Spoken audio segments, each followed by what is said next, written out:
In 1932, Coombe End Farm was left to the National Trust in the will of the last owner. She instructed them in the deed of gift to preserve the farm in its present condition as a private open space, pursuant to the provisions of the National Trust Act 1907. After the National Trust received the building and surrounding land, they occupied it with tenants until just a few years ago. Since then, the building has remained empty, falling into disrepair, and the land has overgrown. The most recent residents are a collective of artists, performers and volunteers who work in Reading and London. They have a background in reusing empty spaces to continue their art and environmental projects through running workshops. With Coombe End Farmhouse, there's so much space, there's so much great potential for things we've been doing as setting up artist studios and music recording studio, and there's always been a lot of creativity here and artists and musicians, so it's good because it's really set up to be like that as well. We had a group from the local area of musicians come in the other evening, and they were glad to see it opened up again. A lot of people have expressed their disappointment to see it boarded up. We really hope that it can be used by people for temporary accommodation as well. It's been described to me before as being a place for people who have no place. And also we want mainly to prevent the building from falling into any further disrepair.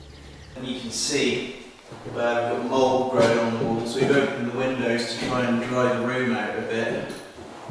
But all the wallpaper's ruined. There's cracks that really need to be addressed in the ceilings and the walls. Obviously, the longer it's left boarded up, the bigger the cracks are going to get.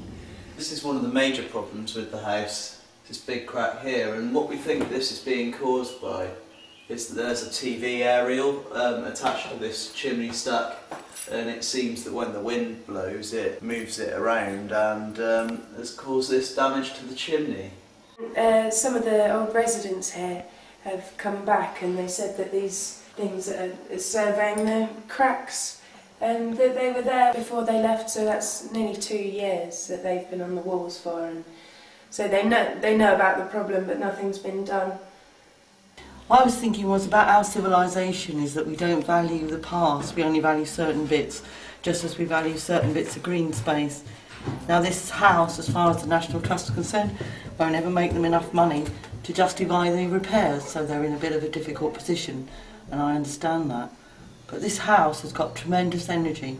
This house, part of it has been 800 years old, so when you walk down the stairs, you're connecting with everybody who ever walked down these stairs to hear bad news, good news, a happy event, running down the stairs to meet mum. All that energy is stored in the house, all this energy of these people that have lived here, loved, died, whatever here. And when you're here, you get that in you. And as a civilization, we don't value that connection to the past enough. And so this house should be saved.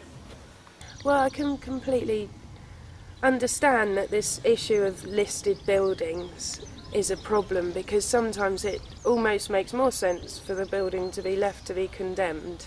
Well, it's less expense anyway. And it's a really difficult position to be in, because some buildings really do, there is nothing you can do for them. But in cases like this, when you can stop things happening to the building, which is actually a habitat for endangered bats, and we have loads of badgers here as well. We've been very careful to leave them to do their thing, but yeah, there's all sorts like pheasants, and this is actually a site for the curled bunting. Yeah, I think it's a real shame that the National Trust are just letting this place rot to the ground, because it's such a beautiful building, and they've been entrusted to look after it and maintain it in the condition that it was when it was given to them. And that's just something they're obviously not doing, and I think they're failing in their responsibility to their members and the people who pay their subscriptions. It's really letting them down when you see this, and it makes you wonder how many other properties they've got that they're just letting fall down as well. They believe without living caretakers, Coombe End Farm would suffer damage beyond repair.